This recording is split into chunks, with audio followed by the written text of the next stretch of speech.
की सरकार हिमाचल प्रदेश में आई और हमने ग्रामीण अर्थव्यवस्था की मजबूती के लिए कार्य करना शुरू किया। देश में पहली बार हिमाचल प्रदेश की सरकार ने गेहूँ के मूल्य में 80 रुपये प्रति किलो के हिसाब से, मक्की 50 रुपये प्रति किलो के हिसाब से और हल्दी 150 रुपये किलो के हिसाब से और अदरक 30 रुपये किलो के हिसाब से सपोर्ट प्राइस दिया है। ये सपोर्ट प्राइस दिया क्यों है? क्योंकि हम चाहते हैं कि ग्रामीण अर्थव्यवस्था मजबूत हो और ग्रामीण अर्थव्यवस्था हमारी सरकार का प्रमुख एक दायित्व बनता है और एक हमारा बिंदु है कि प्रदेश के गांव के लोगों के हाथ में समृद्धि आए और समृद्धशाली बने। इस दृष्टिकोण से हम प्राकृतिक खेती के रूप में हिमाचल प्रदेश को अग्रणी राज्य बनाने के दृष्टिकोण से आगे बढ़े। मुझे खुशी है कि हमीरपुर के 631 किसान जो हैं जिन्होंने प्राकृतिक खेती को अपनाया है, अभी मैंने डीबीटी के माध्यम से उनके खाते में 80 रुपये प्रति किलोग्राम के हिसाब से पैसा उनके खातों में जमा करवाया है। तकरीबन 22,18,500 के करीब ये पैसा आज उनके खाते में गया।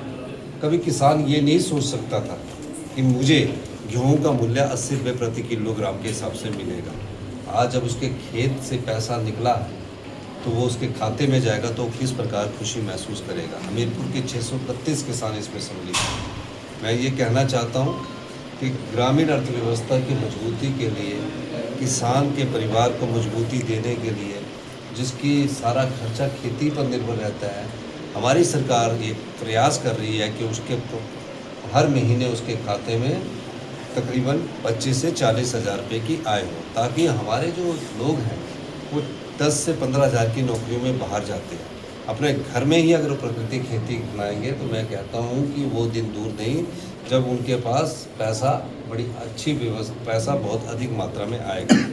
प्राकृतिक खेती कोई केंद्र सरकार की योजना नहीं है। एमएसपी मैंने देखा कि कई नेता लोग बोलते हैं कि ये हमारी योजना है। ये सिर्फ हिमाचल प्रदेश की कांग्रेस सरकार की योजना है और हमारे द्वारा सोचेगी, ग्रामीण अर्थव्यवस्था के द्वारा सोचेगी। हम और माननीय जो एग्रीकल्चर मिनिस्टर साहब ने इसको सोचा और इसको अमली जामा पहनाया। कभी कोई सोच सकता था कि 80 रुपये किलो मिलेगा? अभी तो ये रुकने वाला नहीं है।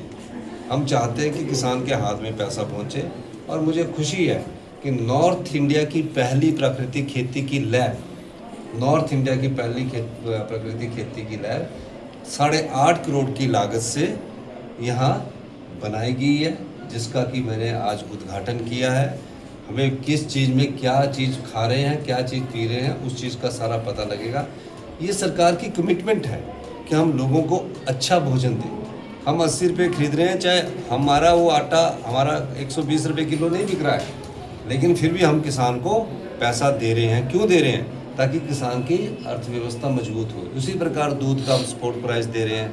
दूध का सपोर्ट प्राइस हम गाय का 61 रुपये और भैंस का 71 रुपया दे रहे हैं। उसी तरह ग्रामीण अर्थव्यवस्था में राजीव गांधी वन संवर्धन योजना ला रहे हैं कि महिला मंडल 1 हेक्टेयर में अगर पौधे लगाएगी, पौधे वन विभाग देगा, हमें 1,20,000 देंगे। 100 पौधे लगाती है तो 50 पौधे अगर अगले साल बचता है तो उसे 1,00,000 रुपया देंगे। इस तरह 6 साल में उनको पैसा मिलेगा घर बैठ के, सिर्फ क्या पौधे लगाने और रक्षा कर देगा। क्यों? ताकि गांव का गरीब किसान के हाथ में पैसा पहुंचे। हमारी सरकार गांव की सरकार है, गांव के लोगों के हाथ में सीधा पैसा देना चाहती है। जब व्यवस्था परिवर्तन होता है, जब ट्रांजिशंस होती है तो कई प्रकार की अड़चनें आती है। जिस प्रकार भारतीय जनता पार्टी ने तो प्रदेश का 60,000 करोड़ रुपये उड़ा दिया, हम लोगों को दे रहे हैं, फ़र्क ही है। इस दृष्टिकोण से आज मुझे बड़ी खुशी है। मैं मुबारकबाद देना चाहूँगा पूरे हिमाचल प्रदेश के प्राकृतिक खेती के किसानों को कि पहली टेस्टिंग लैब आपकी यहाँ हमीरपुर में नॉर्थ इंडिया की बन चुकी है। अब जो चीज़ होगी प्रकृति से होगी और हम अभी राजीव गांधी प्राकृतिक खेती योजना के तहत एक फॉर्म भरवाएंगे।